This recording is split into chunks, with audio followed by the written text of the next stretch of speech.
कहानी की शुरुआत 1966 से होती है, जहां एक छोटा लड़का अपने कमरे में खेल रहा होता है। अचानक उसे अपनी माँ की आवाज़ सुनाई दी जो उसे बुला रही होती है। वो बाथरूम जाता है और नीचे के कबर्ड को खोलता है, जहां वो अपनी माँ को देखता है, बहुत ही अजीब हालत में। उसकी माँ कहती है कि मुझे भूख लगी है और मैं चाहती हूँ कि तुम मेरे लिए कुछ स्नैक्स लेकर आओ। बच्चा फौरन किचन में गया और एक सेब लाकर अपनी मॉम को देता है। उसकी माँ सेब खाती है, जिसके बाद और स्नैक्स मांगती है। कहती है कि क्या वो उसके दोस्त के लिए भी कुछ लेकर आएगा। पर इसी वक्त उसके डैड वहाँ आ जाते हैं और बच्चे को उसकी माँ से दूर रहने का कहते हैं। लेकिन उसकी माँ तब तक बच्चे को पकड़कर उसे खाने लगती है और सीन इधर ही कट हो जाता है। अब हम 1987 में पहुंचते हैं, जहां एक कैमरामैन दिखाया जाता है जो एक आदमी हैरल्ड के पास उसकी डॉक्यूमेंट्री बनाने के लिए आया था। ये डॉक्यूमेंट्री हैरल्ड के घर में हुई अजीबोगरीब चीजें और फैमिली के साथ होने वाले हादसे पर होती है। हैरल्ड कैमरामैन को पानी पिलाता है और ये क्लियर होता है कि अब जो डॉक्यूमेंट्री शूट होगी वो हैरल्ड और उसके बेटे पर होगी। दरअसल हैरल्ड के बेटे और उसकी वाइफ की कुछ साल पहले मौत हो गई थी और उसके बाद सब लोग हैरल्ड पर शक करने लगे थे।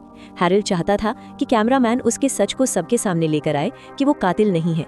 उसने कैमरामैन को एडवांस में पैसे दिए हुए थे और वो दोनों अपना काम शुरू करते हैं।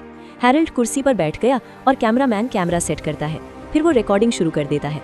हैरल्ड अपने बारे में बताने लगा और वो दिन याद करता है जब उसके घर में वो डरावना हादसा हुआ था, यानी जब उसकी वाइफ और बेटी की मौत हुई थी। अपने ऊपर से इल्जाम हटाने के लिए कि वो कातिल नहीं है, हैरल्ड अपनी कहानी पूरी डिटेल से सुनाने का फैसला करता है और वो सब बताने लगता है जो अब तक उसने छुपाया हुआ था। फिर हैरल्ड कैमरामैन को बेसमेंट में लेकर जाता है और उसे वो जगह दिखाता है जहाँ उसकी बीवी की लाश मिली थी। उसने बताया, मैं एक काम के सिलसिले में काफी दूर गया था, लेकिन जब वापस आया तो मेरी वाइफ की लाश मिली, बहुत बुरी हालत में। उसके चेहरे पर ऐसे तासुरात थे जैसे वो बहुत डरी हुई हो। ऐसा लग रहा था कि मरने से पहले उसने बेसमेंट में कोई चीज देखी थी। उसके हाथ और पैर पर ऐसे जख्म थे जो किसी के काटने की वजह से बनते हैं। हैरल्ड का कहना था कि इससे जाहिर है पुलिस ने मुझ पर शक किया, लेकिन जब वो दांतों के निशान चेक किए गए तो वो मेरे नहीं थे, और दूसरा मेरे खिलाफ कोई सबूत न मिलने पर मुझे उन्होंने गिरफ्तार नहीं किया। कैमरामैन बातों बातों में हैरल्ड के बेटे के बारे में सवाल करता है, लेकिन हैरल्ड उसके बारे में जवाब देने से कतरा रहा था। हालांकि इस डॉक्यूमेंट्री का हिस्सा वो भी था। हैरल्ड बात को टालने के लिए कैमरामैन को अपनी तस्वीरें दिखाने लग जाता है। अब बाहर बच्चे खेल रहे थे, जिन्हें दिखाकर हैरल्ड कहता है कि ये लोग सोचते हैं कि इस घर में कोई विच यानी चुड़ैल रहती है जो बेहद खतरनाक है। इतना बोलकर वो जोरों से हंसने लगता है। कैमरामैन वहां से जाने का सोचता है, मगर हैरल्ड उसे कुछ एक्स्ट्रा पैसे देकर रोक लेता है, ये कहकर कि जब तक शूट पूरा नहीं हो जाता तुम यहीं रुको, ज्यादा टाइम लगाने के भी मैं तुम्हें अलग से पैसे दे दूंगा। कैमरामैन पैसों की बात सुनकर रुकने को तैयार हो जाता है, जिसके बाद वो अपने कैमरे से शूट की गई वीडियोस देखने लगता है। वो बेसमेंट की वीडियो स्लो मोशन में देखता है और जब उसने ब्राइटनेस बढ़ाई तो उसे हैरल्ड के पीछे एक अजीब सा साया नजर आता है, जो देखकर उसे काफी अजीब लगा। कैमरामैन इससे पहले कुछ बोल पाता, हैरल्ड उसे बुलाकर पुरानी फिल्म रील दिखाता है। ये रील दरअसल हैरल्ड की वाइफ के मरने के टाइम की है। उसकी वाइफ की हालत काफी खराब थी और अजीब बात ये थी कि हैरल्ड ये सब देखकर मुस्कुरा रहा होता है। उसे इस सब में कोई भी बात अजीब नहीं लगती। साथ साथ हैरल्ड ने कैमरामैन को बताया कि लोगों का कहना है कि मेरे घर के नीचे एक विच है जो इंसानों को खा जाती है। ये सुनकर और देखकर कैमरामैन को कुछ होने लगा और वो बेहोश हो जाता है। जब कैमरामैन को होश आया तो वो खुद को बंधा हुआ पाता है। अब हैरल्ड वहाँ किसी औरत से मिलता है जो उसे कुछ बातें करके वहाँ से चली जाती है। कैमरामैन कहता है कि वो यहाँ से जाना चाहता है, लेकिन हैरल्ड बताता है कि मेरे किचन में जो खाना था तुम्हारे लिए उसमें नशा मिलाया गया था, पर तुमने तो कुछ खाया ही नहीं। लेकिन फिर मैंने पानी में नशा मिलाकर तुम्हें पीने को दे दिया और तुम बेहोश हो गए। आगे हैरल्ड कहता है कि मुझे यहाँ सिर्फ ये काम दिया गया है, उसके लिए लोगों को पकड़ कर लाना, और तुम भी उसकी तरफ से चुनी गई हो, तुम्हें मैंने नहीं चुना। और वो अपने आप को बीजल बुलाती है। वो यहाँ विच की बात कर रहा है। कहते हैं कि विच घर के नीचे मुझसे भी कई 100 सालों से पहले से ही रह रही है। वो लोगों की कुर्बानियों से जिंदा है और आगे भी रहेगी, क्योंकि लोगों की कुर्बानियां उसे मिलती रहेंगी जिस पर वो फीड करके जिंदा रही, और वो सिर्फ इंसानों का ही मांस खाती है। इसीलिए हर कोई इस घर में आने से डरता था और इससे दूर दूर ही रहता था। विच हर 300 सालों में एक बच्चे को जन्म दिलवाती है। मैंने भी अपनी जिंदगी में बहुत सारी कुर्बानियां दी थी उसे, जिनमें मेरी अपनी वाइफ भी शामिल थी। बीजल ने मेरी वाइफ की लाश को कुछ दिन तक खाया, उस पर फीड किया, जो चीज देखना हालांकि हैरल्ड के लिए काफी मुश्किल था, लेकिन फिर उसने इन हालात में जीना सीख लिया और विच की जिम्मेदारी ले ली उसे फीड करवाने की, यानी जब तक हैरल्ड जिंदा है। अब हैरल्ड की दूसरी बीवी भी इस काम में उसका साथ देती थी, यानी वही औरत जो उससे मिलने आई थी। यहाँ पर हमें दिखाया जाता है कि हैरल्ड की आंखें बदल गईं, जिससे पता चला कि वो भी अब विच का गुलाम बन चुका है। कैमरामैन गुस्से में आकर हैरल्ड के गले में पेचकस घुसा देता है, जिससे हैरल्ड गिर जाता है और मरने लगता है। लेकिन तभी ये देखकर बीजल विच को गुस्सा आ गया। वो अंदर आकर कैमरामैन का सर उखाड़ देती है, जिससे उसकी बहुत बुरी मौत हो जाती है। इस खौफनाक हादसे के साथ ही हैरोल्ड भी मर जाता है और उसकी दूसरी बीवी अकेली रह जाती है। अब हम देखते हैं 2003 के टाइम को, जहां हम एक नर्स को देखते हैं जो हैरोल्ड की वाइफ के घर आई होती है उसकी देखभाल करने के लिए। हैरोल्ड की वाइफ अब भी वहीं रह रही होती है और उसकी तबीयत काफी खराब होती है, इसीलिए नर्स उसके केयरटेकर बनकर आई। तब नर्स शार्लेट नाम की एक केयरटेकर की जगह आई जो किसी वजह से हैरोल्ड की वाइफ को छोड़कर चली गई थी। अब वो वजह क्या थी तो किसी को भी नहीं पता। ये हो सकता है कि उसे भी बीजल के सामने कुर्बान कर दिया हो या फिर वो खुद ही डरकर भाग गई हो। नर्स हैरोल्ड की वाइफ से मिलती है जो उसे देखकर अजीब सा मुस्कुराती है।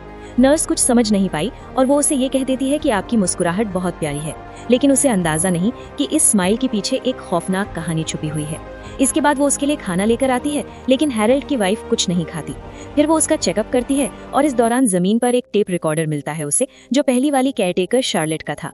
नर्स वो टेप रिकॉर्डर अपने पास रख लेती है और हैरोल्ड की वाइफ को सुलाकर वहां से निकलने लगती है, मगर तभी उसे वहां कुछ आवाजें सुनाई देती हैं। जब वो दोबारा हैरोल्ड की वाइफ के पास जाती है तो देखती है कि वो कुछ अजीब बातें कर रही है। हैरोल्ड की वाइफ पता नहीं क्या क्या बातें बड़बड़ा रही थी कि वो उसे ले गई पहले शार्लेट की बहन को, फिर शार्लेट को। अब ये सुनकर नर्स को समझ आता है कि शार्लेट से पहले उसकी बहन भी यहाँ केयरटेकर बनकर आई थी। अब ये बातें नर्स को समझ नहीं आती, इसीलिए वो यहाँ से चली जाती है टेप रिकॉर्डर सुनने के लिए। जब रिकॉर्डर प्ले करती है तो उसे शार्लेट की आवाज सुनाई देती है जो बता रही थी कि हैरोल्ड की वाइफ के साथ अजीब होना शुरू हो गया था, क्योंकि उनकी हालत काफी खराब हो गई थी। इतनी ज्यादा उनकी तबीयत बिगड़ गई थी कि उन्होंने खाना पीना भी छोड़ दिया था और डॉक्टर ने भी कह दिया था कि उसके पास वक्त बहुत कम है, वो मरने वाली है। लेकिन जब शार्लेट रात में उसके पास गई तो हैरोल्ड की वाइफ के मुंह से वो कुछ डरावनी बातें सुन लेती है। हैरोल्ड की वाइफ ने कहा कि उसकी वजह से शार्लेट की बहन को नुकसान पहुंचा है, अब उसे कोई और भी चाहिए। साथ साथ हैरोल्ड किसी से बात भी कर रही थी जिसकी आवाज काफी डरावनी थी। अब नर्स उस टेप रिकॉर्डर को काफी गौर से सुन रही होती है, जहां हैरोल्ड की वाइफ उसे कहती है कि बस अब बहुत हो गया, वो अब बस इस पर ही फीड कर ले। तभी उस रिकॉर्डर से वो डरावनी आवाज सुनाई देती है जो नर्स को हेलो कहती है, जिसके साथ ही वहाँ अजीब सी हलचल होने लगी। नर्स को बहुत डर लगता है और वो इधर उधर देखती है, पर वहाँ पर कोई भी नहीं होता। अब नर्स नीचे बेसमेंट में जाती है जहाँ उसे हैरोल्ड की वाइफ की आवाज आती है जो मदद के लिए चिल्ला रही थी। नीचे आकर उसे शार्लेट और उसकी बहन के आईडी कार्ड्स मिलते हैं, जिससे वो समझ जाती है कि हैरोल्ड की वाइफ ने ही उन दोनों के साथ कुछ किया है। पर हम जानते हैं कि ये काम उस विच बीजल का है जो हैरोल्ड की वाइफ को भी कंट्रोल कर रही है। तभी नर्स अपने आसपास किसी को महसूस करने लगती है, तो इसीलिए डर की वजह से वो भागने लगी। जल्दबाजी में उसे एक छोटा सा दरवाजा नजर आया जिसमें वो घुस गई और अंदर शार्लेट को देखती है, जो जिंदा तो थी लेकिन बहुत बुरी हालत में। नर्स ने शार्लेट को बचाने की कोशिश की, लेकिन तभी वही डरावनी विच वहां आ जाती है और नर्स पर हमला करके उसे बहुत बुरी तरह मार देती है। फिर सीन शिफ्ट होकर आया 2013 के टाइम, जहां एक नया कपल इस घर में रहने आता है। हैरोल्ड की दूसरी बीवी भी मारी गई थी और ये जो कपल था वो उनके ही बच्चे थे, यानी हैरोल्ड का बेटा और उनकी बहू नोवा। नोवा का हस्बैंड इस घर को बेचने आया था, लेकिन नोवा एक बच्चा चाहती थी और उसके हस्बैंड को कोई फर्क नहीं पड़ता था। उसे तो बच्चा किसी सूरत भी नहीं चाहिए था, जिससे नोवा काफी दुखी थी। एक रात जब नोवा सो रही थी, उसे बेड के नीचे से आवाज सुनाई दी। उसने कैमरा की रोशनी में बेड के नीचे देखा, लेकिन कुछ नजर नहीं आया। फिर उसने बेड के बिल्कुल पास दरवाजे के करीब किसी के पैर देखे। नोवा ने बेड के नीचे झांककर फिर जब दोबारा देखा तो पैर और करीब महसूस हुए, जो आहिस्ता आहिस्ता बेड के ऊपर आ गए थे। उसने जब शीशे में देखा तो वो समझती है कि ये तो मैं ही हूँ, लेकिन बहुत अजीब हालत में। नोवा और उसके हस्बैंड की आंखें बिल्कुल अलग लग रही थी, जैसे वो दोनों किसी खतरनाक ताकत के कब्जे में हों। अगले दिन जब उसका हस्बैंड नहीं मिलता तो नोवा उसे बेसमेंट में ढूंढने जाती है। वहाँ उसे एक पुराना बॉक्स मिलता है जो वो अपने साथ ले आती है। फिर उसे एक दरवाजे से आवाज सुनाई देती है और वहाँ एक छोटा बच्चा मिलता है। नोवा उसे अपने पास रखती है क्योंकि